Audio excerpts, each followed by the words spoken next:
term magazine is changing. It implies something that's static and is paper and you hold in your hand. Some of the things that have not changed are beautiful visuals and great storytelling. It's just being taken to all kinds of different mediums, and tablet is one of the key mediums that it's going to. Tablet is a 3-in-1 product. It's the best of magazine, it's the best of television, and it's the best of online.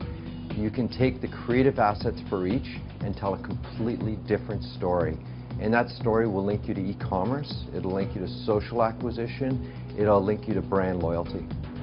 It's sometimes the simplest thing that tells a whole different story.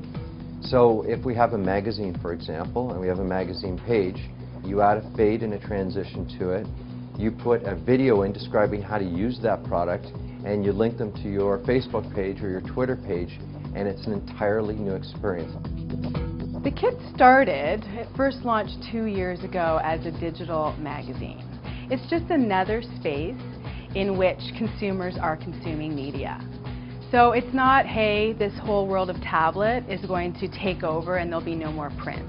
It's just about being in that space where people are consuming and looking at magazines.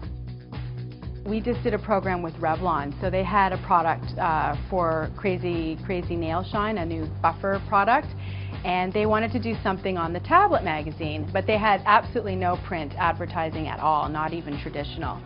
So we worked with the agency as well as the client. We created the actual print ad for them, and then we embedded their YouTube video and their how-to slideshow in terms of how to get that perfect summer manicure.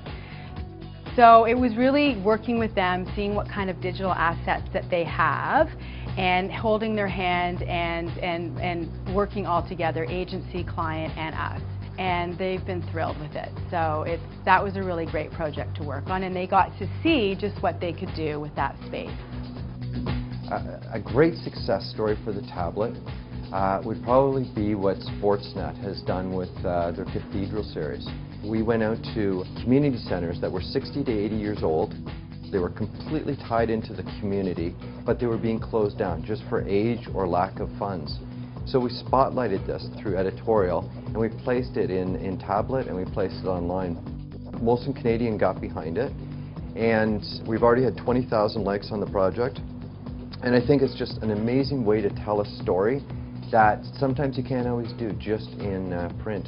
And then when we showcased the videos of the cathedrals, we placed it right in our content within our digital story on the tablet. I'd say the biggest challenge is trying to get advertisers' heads around it. We guide our advertisers as to what they should be looking for. A digital magazine is a very different experience than a website. So it's not about click-through rates or cost per thousand. It's really about how much are they engaging with the digital magazine. Metrics is a big challenge, and also trying to get all of the publishing community together so that we're out there with that same consistent story. The work involved in producing tablet content is not easy. In fact, it would surprise people to know that we are definitely not experts in it. It's the very, very early days, and everyone is learning how to produce for it. We're trying to understand what our users like or don't like when we produce the content for them. And the rules that we have for all other medias are out the window. We have to really, really focus going forward on how we're going to deliver our content and the best possible experiences.